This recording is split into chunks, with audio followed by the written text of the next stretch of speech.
Jangan jadi orang Kristen kapal selam. Nanti kalau Natal atau Paskah atau ada perjamuan kudus baru datang bersekutu. Waspada, orang Kristen seperti ini biasanya mudah jatuh dalam rupa-rupa pencobaan, bahkan bisa murtad dan mualaf. Nah, kita akan bahas ini lebih dalam lagi. Sebelumnya, subscribe channel Pendeta Raymond Mantik, like, share, bagikan kepada teman-teman agar semakin banyak orang terberkati, dan bunyikan lonceng notifikasi agar saudara menjadi orang yang pertama untuk menerima konten terbaru, konten terbaik dari channel Pendeta Raymond Mantik. Saya percaya orang yang mencari kerajaan Allah dan kebenarannya pasti akan dimerdekakan, dan orang yang menjadi murid Tuhan Yesus akan belajar di channel Pendeta Raymond Mantik. Haleluya. Ternyata saudara-saudara, orang Kristen banyak, murid Tuhan sedikit. Makanya ada istilah orang Kristen kapal selam. Ya, kita tahu sama-sama kapal selam itu sering menyelam. Dia masuk jauh ke dalam dan gak tahu kapan munculnya. Biasanya begitu kapal selam. Nah, banyak orang Kristen kapal selam, yaitu muncul di gereja kalau ada acara, ada event, ada ulang tahun gereja lah, atau ada Natalan lah. Pas ini Natalan nih pasti banyak ya burung tahun ya, atau orang Kristen kapal selam ini. Dan pas acara Paskah atau perjamuan kudus baru mereka datang ke gereja. Dan selepas itu mereka tidak punya persekutuan sama sekali. Bahaya. Firman Tuhan katakan, janganlah menjauhkan diri dari pertemuan ibadah ya, seperti yang dilakukan oleh orang-orang yang tidak takut akan Tuhan.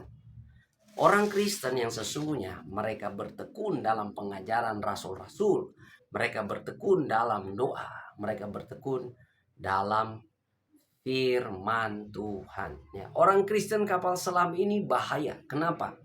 Mereka tidak bertumbuh dalam iman mereka. Mereka menjadi orang Kristen agamawi.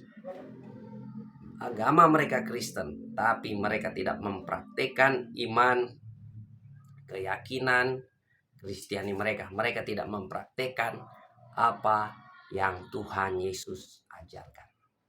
Tuhan Yesus kasih perumpamaan bahwa kerajaan Allah itu seperti seorang menabur benih. Ada yang jatuh di pinggir jalan, ada yang jatuh di tanah berbatu-batu, ada yang jatuh di tanah yang berduri, bersemak belukar, dan ada yang jatuh di tanah yang subur.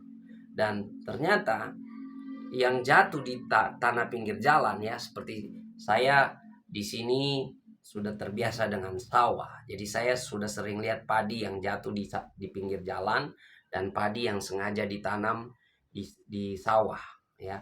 Jadi yang jatuh di pinggir jalan ini biasanya datang burung dan burung patuk ya. Sama seperti gandum yang jatuh di pinggir jalan pasti dipatuk oleh burung. Ini artinya apa? Yesus memberikan artinya bahwa firman yang ditabur itu bisa dicuri oleh iblis.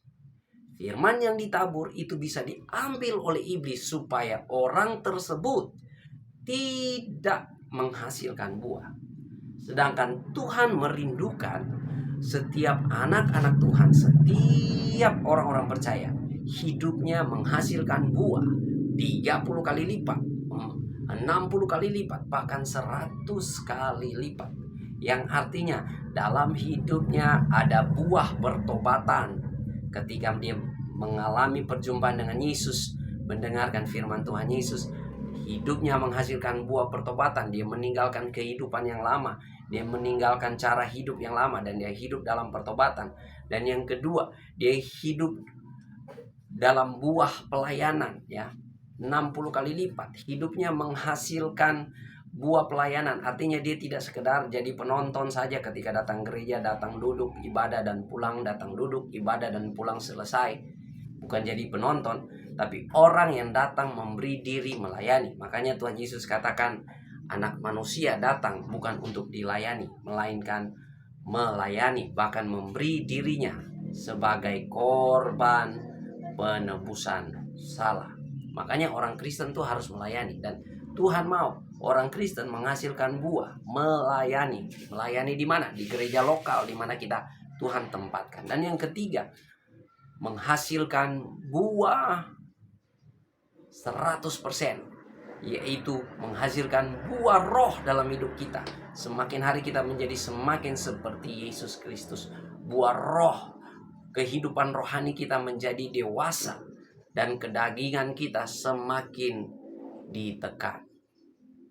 Jangan menjadi orang Kristen kapal selam yang datang gereja hanya pada hari-hari tertentu atau pada momen-momen tertentu saja.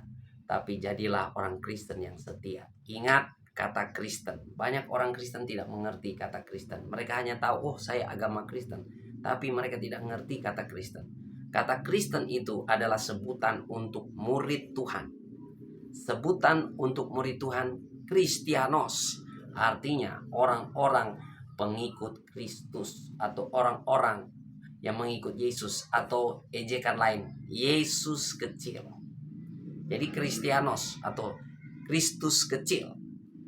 Jadi Anda Kristen itu Anda pengikut Yesus Kristus. Dan Anda pengikut Yesus Kristus berarti Anda menjadi murid Tuhan, dan Anda belajar apa yang Tuhan Yesus ajarkan. Dan kalau Anda belajar apa yang Tuhan Yesus ajarkan, hidup Anda menjadi berbeda. Hidup Anda menjadi berkemenangan. Hidup Anda menjadi penuh kuasa. Makanya iblis bisa mencuri benih firman yang ditabur dalam setiap hati manusia. Dia seperti yang diumpamakan Yesus, ditabur, jatuh di pinggir jalan. Artinya orang itu tidak mau mendengar, menerima apa yang ditabur, firman Tuhan yang disampaikan. Ya, bukan karena dia nggak punya telinga, tapi karena hatinya keras, hatinya bebal, dan dia menolak apa yang diajarkan. Entah karena dia sombong, karena dia punya pendidikan, karena hatinya keras dan sebagainya. Ada macam-macam faktor. Sehingga apa? Firman itu tidak berbuah.